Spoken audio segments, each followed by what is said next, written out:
Bonjour et bienvenue à l'émission Amour et Vie. Aujourd'hui, nous accueillerons le révérend Peter Ram, un missionnaire en Haïti avec son épouse. Il aide les enfants et les adolescents d'Haïti à apprendre des métiers pratiques comme l'informatique et l'électronique. Dans l'émission, il nous partagera son témoignage, comment le Seigneur a mis dans son cœur le désir d'aider les gens à développer tout leur potentiel dans le monde. De profession physicien et scientifique, il racontera comment il a changé les expérimentations de laboratoire et les calculs mathématiques pour servir le Seigneur à l'international. Voici le beau témoignage de Peter Ram, ici à la télévision communautaire de l'Érable à Plessisville.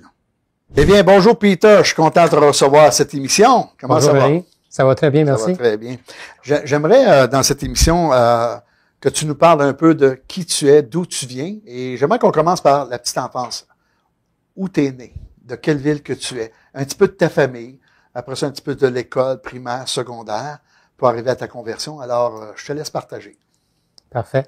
Je suis né à Montréal.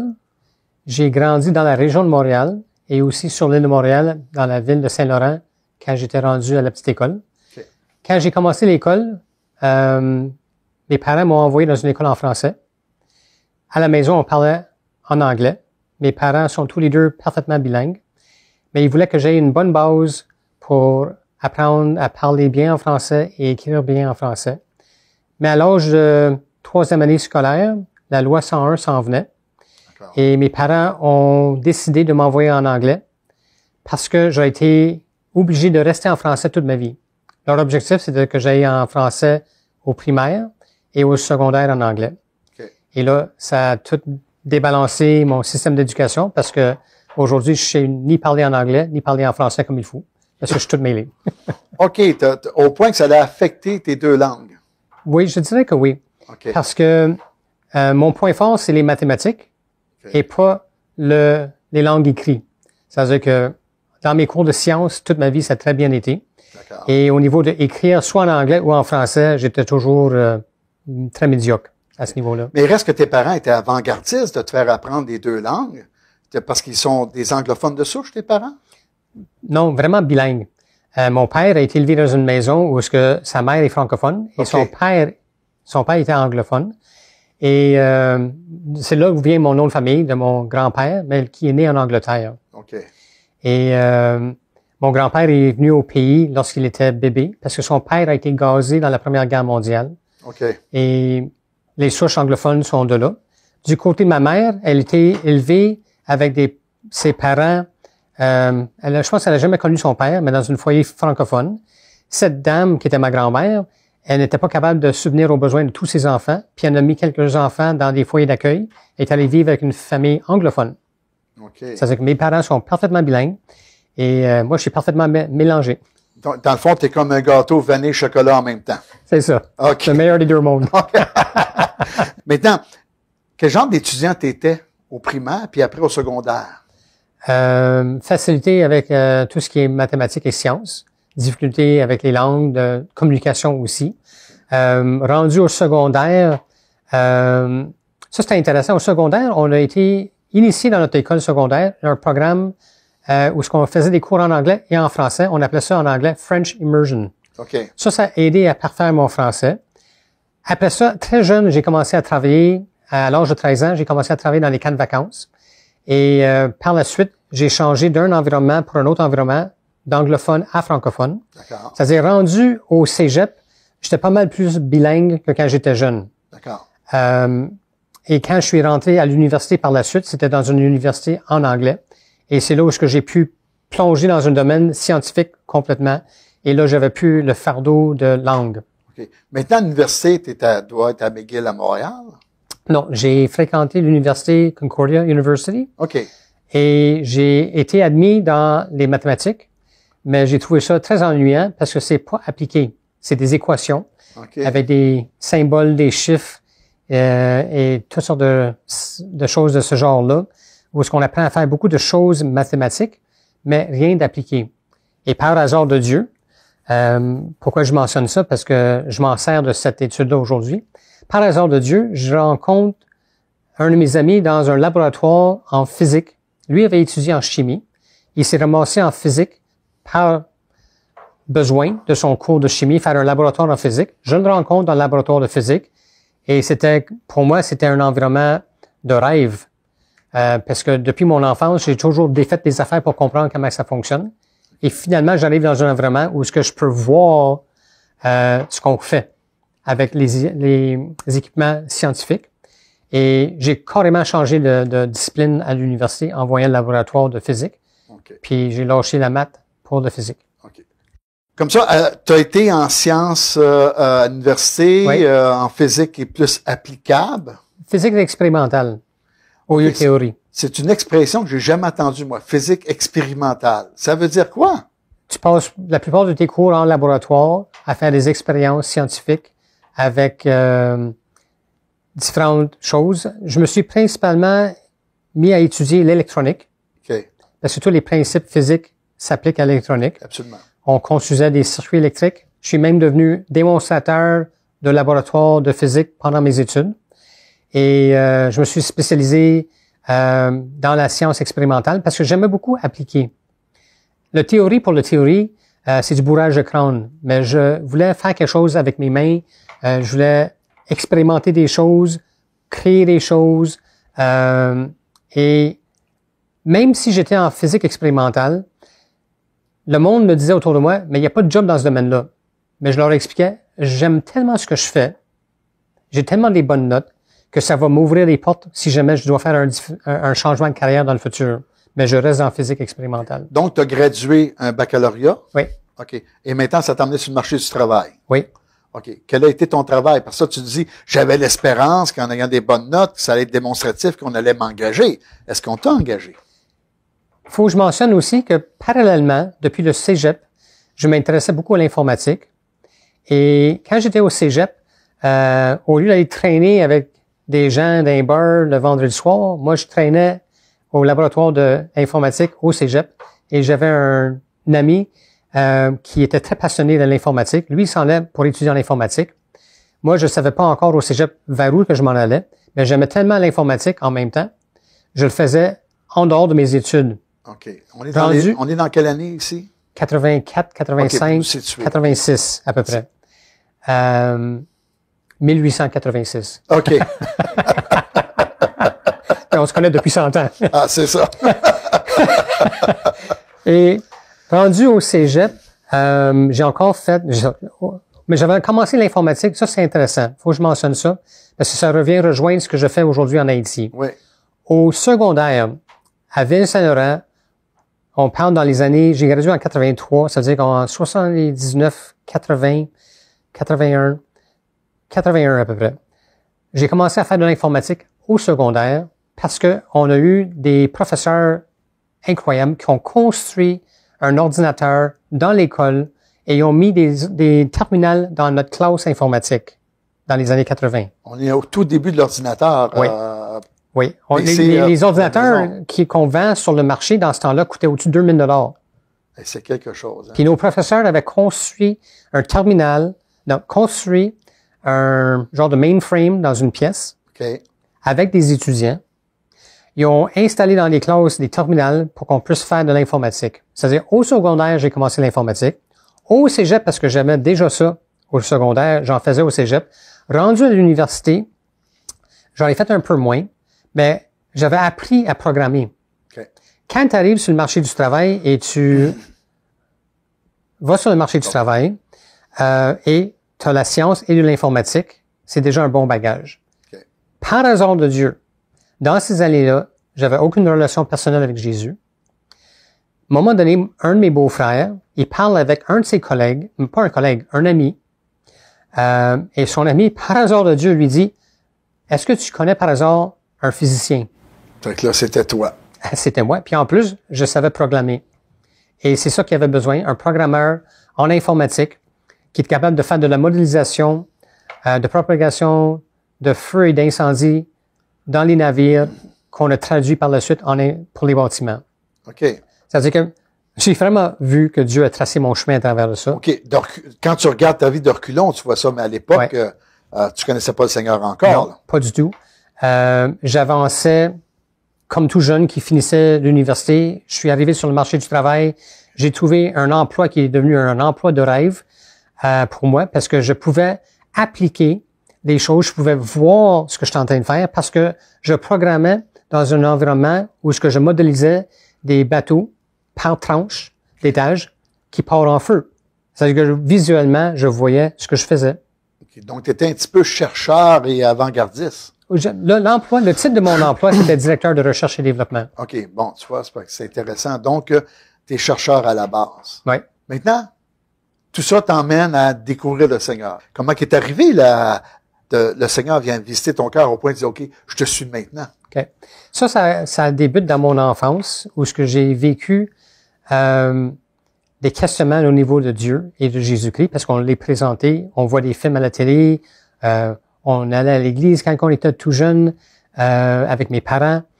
Dans mon adolescence, j'ai vécu une expérience spirituelle très marquante. Après ça, je fréquentais une église traditionnelle au Québec.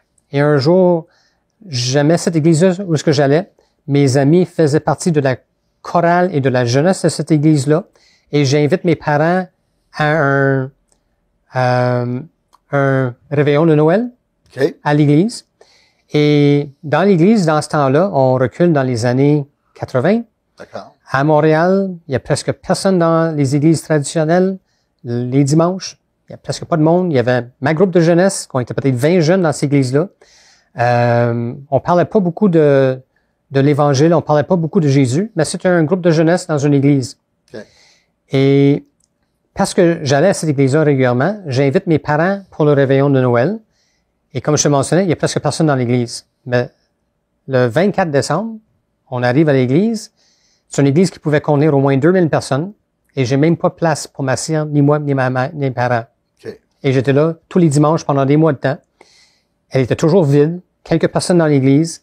Le prêtre qui faisait son homélie. Son homélie, merci pour retrouver le mot. Et l'église est vide. Et là, 24 décembre, elle est pleine à craquer. Et j'ai même pas de place à m'asseoir. Et j'étais debout dans l'église et je voyais des objets d'adoration dans l'église et j'ai dit, c'est fini, je viens plus ici. Okay. Et ça m'avait pué au nez et j'ai dit, je vais plus là. Là, j'ai vécu des expériences jeunes, j'ai vécu des expériences adolescents, je rencontre mon beau-frère et le conflit était tel que, avec mon beau-frère, que pourquoi je t'inviterais à mon église quand tu veux même pas venir à mon église pour mon mariage? Okay. Et je me suis assis avec lui et il a ouvert sa Bible parce que je lui ai posé la question, pourquoi tu vis, on a le même Dieu, Jésus-Christ, le Père, le Fils, le Saint-Esprit, et il a ouvert sa Bible et il a emmené dans un passage de l'Ancien Testament où c'est écrit, tu n'auras point d'image taillée devant toi. Okay. Et c'est d'ailleurs à cause de ces images-là que je voyais dans l'Église, puis ce que je vivais dans mon adolescence, que j'ai décidé de plus mettre mes pieds dans l'Église catholique. Okay. Et là, mon beau-frère me révèle l'Évangile tel qu'il est écrit. Tu n'auras point d'image taillée. D'accord. Mais ça m'a transporté dans mon adolescence Okay. à l'âge de 27 ans. Okay. Puis, quand j'ai entendu ça, puis il a lu la parole de Dieu, j'ai dit, c'est toi qui as la vérité dans ce livre-là. Ou je devrais plutôt dire, il avait retrouvé la vérité dans ce livre-là. D'accord. À partir de ce moment-là, je suis devenu un fervent lecteur de la Bible et j'ai vécu moi-même mes propres expériences avec Jésus. Okay. Où ce que Jésus a dit, je vais vous envoyer mon Esprit Saint. Mais je l'ai vécu, cette expérience-là, parce que ça a complètement changé ma vie. D'accord. J'ai découvert la vérité à travers la parole de Dieu. Des questions existentielles. Faut pas oublier que j'étais un physicien. Et si tu regardes la plupart des gens qui étudient la science dans les universités, ça les emmène à croire à toutes sortes de choses qui sont contraires à la parole de Dieu. Ouais. Mais j'étais dans un carrefour et Dieu s'est révélé à moi en utilisant mon beau-frère pour permettre un conflit arrive, pour que je me remette en question, pour que je puisse trouver la vérité. Et à partir de ce moment-là, j'ai continué à lire ma Bible tous les jours. Des années plus tard, j'ai fait une promesse à Dieu de lire ma parole tous les jours. Et pas de façon religieuse, mais parce que c'est mon pain quotidien. Okay. Juste découvrir à chaque jour le texte. Ouais. OK. Ça, c'est beau, là. Là, on voit comment tu es venu au Seigneur, le conflit qui était là, la découverte du texte biblique qui nous parle des idoles et des choses. Ici, c'est important de laisser entendre à nos auditeurs, on n'est pas là pour promouvoir un tel type d'église ou un tel type d'église, mais c'est une découverte qu'on a dans les Écritures, et nous avons les mêmes Écritures, tous les chrétiens, qui s'appellent la Bible, et tu découvres cette vérité-là. Là, ça t'emmène à chercher, à lire, et tu découvres le Seigneur, mais si tu es ici aujourd'hui, c'est pas qu'une découverte, ça t'a amené à un agir, là, de dire, je peux pas juste connaître le Seigneur sans avoir un agir pour lui. Et comment est arrivé cet agir pour lui? Dans mon adolescence, ainsi la même chose pour mon épouse, on ne fréquente pas d'église traditionnelle, on fréquente pas d'église. Mais tous les deux, sans se connaître et sans savoir parler préalablement, on avait tous les deux le désir d'être missionnaires, d'aller dans un pays outre-mer pour aider les gens. Moi, c'est plus ma motivation. Quand je regardais les pays pauvres qui n'avaient pas accès à de l'eau, il y avait comme une semence quand j'ai vu des gens qui étaient dans une émission de télévision, qui étaient dans un pays pour creuser des puits pour emmener des gens de l'eau. C'est drôle parce que la parole de Dieu nous parle que Jésus nous apporte l'eau de vie. Mais je crois que c'est Dieu qui avait semé ça dans mon cœur quand j'étais jeune, puis ça restait là. Même chose pour mon épouse. Elle voulait être missionnaire en Haïti. Et quand on est venu à l'Évangile, ça veut dire la parole de Dieu, on a connu Dieu à travers sa parole. Après ça, parce que mon beau-frère, lui, fréquentait une église qui avait les mêmes vécus que nous au niveau de l'expérience personnelle avec Jésus. On a commencé à fréquenter cette église-là. Un dimanche, quelques mois plus tard, il y a un missionnaire qui est venu à l'église pour parler du travail qu'il fait outre-mer.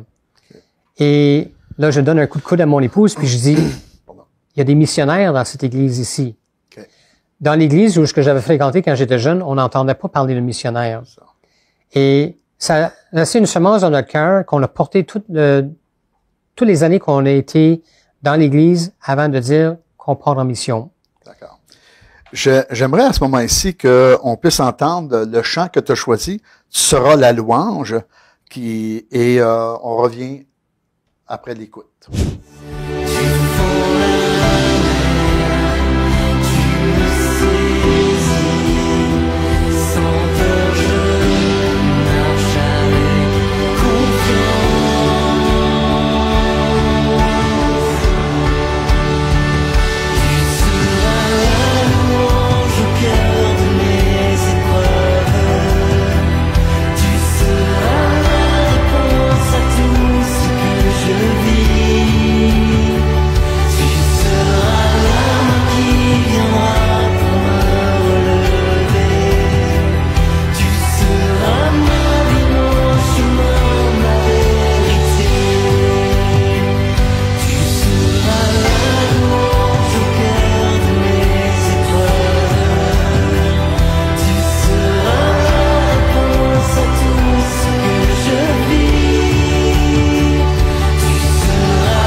Quel beau chant.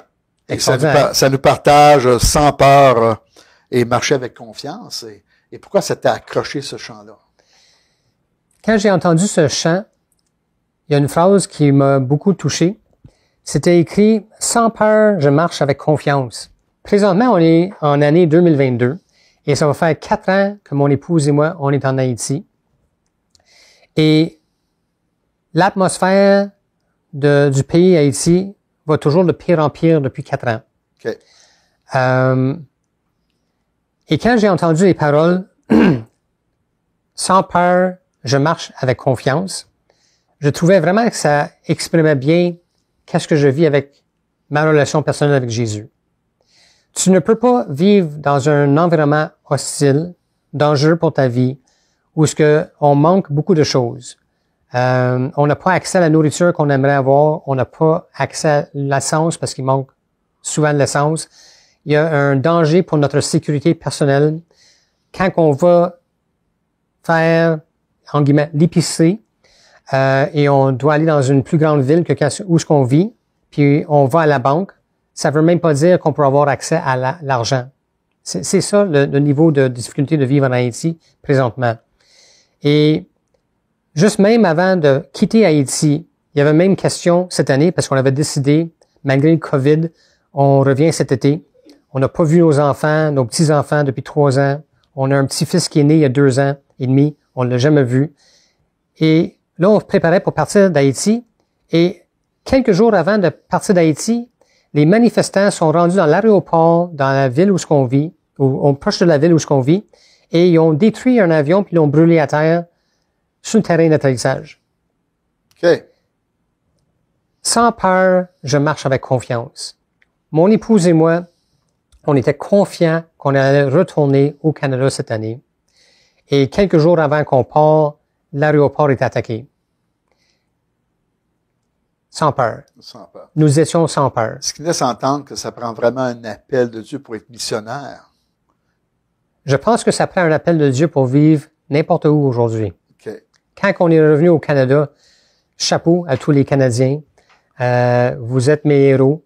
Parce que quand je regarde ce que vous, en tant que Canadiens, vous avez vécu à travers dans les dernières 2 ans avec le problème de COVID, vous n'avez pas demandé de passer à travers des temps difficiles. Non. Nous, on savait, en allant en mission, on va passer des temps difficiles.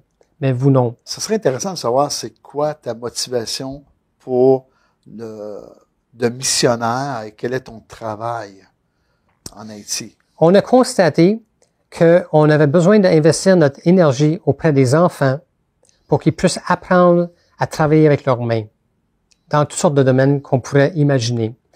Leur éducation, pour la majorité des enfants en Haïti, se limite à une éducation d'apprentissage par cœur. Ils ont un excellent mémoire.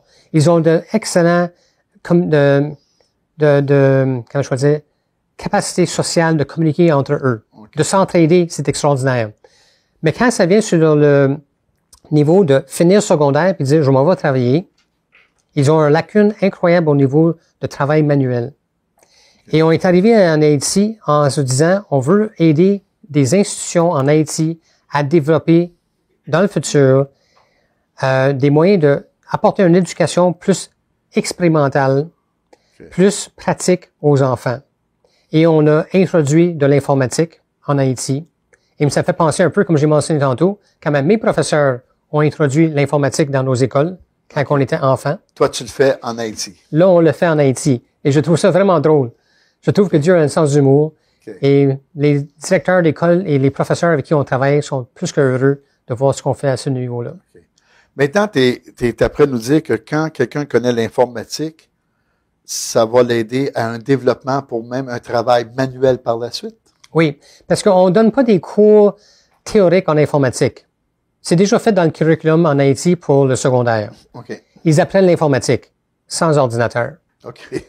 Nous, on emmène les ordinateurs et on les emmène à utiliser les ordinateurs, aller sur Internet, faire des recherches, envoyer des courriels, développer la connaissance pratique d'un ordinateur. Ton ordinateur fonctionne pas.